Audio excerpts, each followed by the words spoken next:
Kung may problema ka at kailangan mo ng kausap, willing ako makinig. Tawagan mo lang ako. Pag regular problem, 2-5. Pag may advice, 3-5.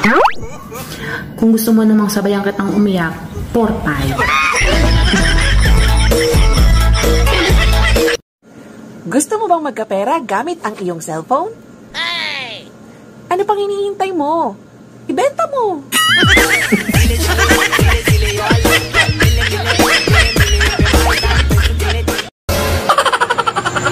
Ganito lang tong mukha ko.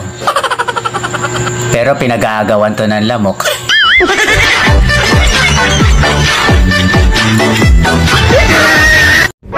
May mga lalaki talagang malaki ang puso. Paano masabi? Aba, biruin mo, kasya yung 5 jowa.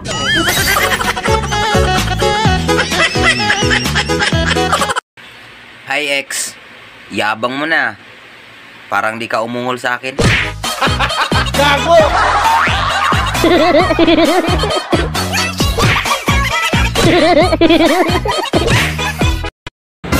Iiyak naman talaga sana ako nung pinagpalit mo ko.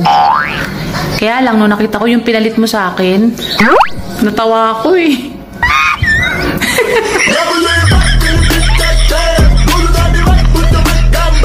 Hindi na effective yung Kispirin at Yakapsul.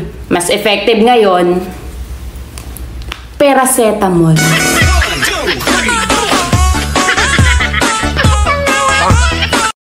Dilaan mo lang, wag mong kagatin. Ba't pala desisyon ka, porket bababae ka ay ikaw na palagi ang masusunod?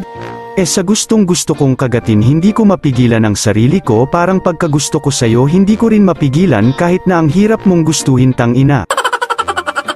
Kasi ang gusto mo dapat ang laging nasusunod kagaya niyan, kahit ayaw kong kainin yan kasi ang baho, pero ano, pinakain mo pa rin sa akin kasi nga gusto mo.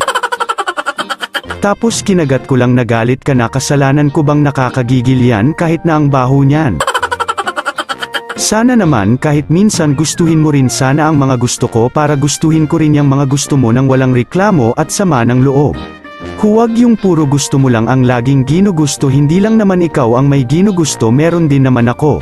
Pero kahit na ganyan ka, alam mo bang ang pagkagusto ko sa'yo ay parang pagkagusto ng langaw sa tae. Kahit na ayaw sa'yo ng lahat, ikaw pa rin ang gusto ko kasi mabaho ka, ay mahal kita. Hindi mo pa nga nakikita yung pangalan mo sa post ko, nagagalit ka na. Diyos ko, Day, magpakipot ka naman muna bago ka umaming guilty.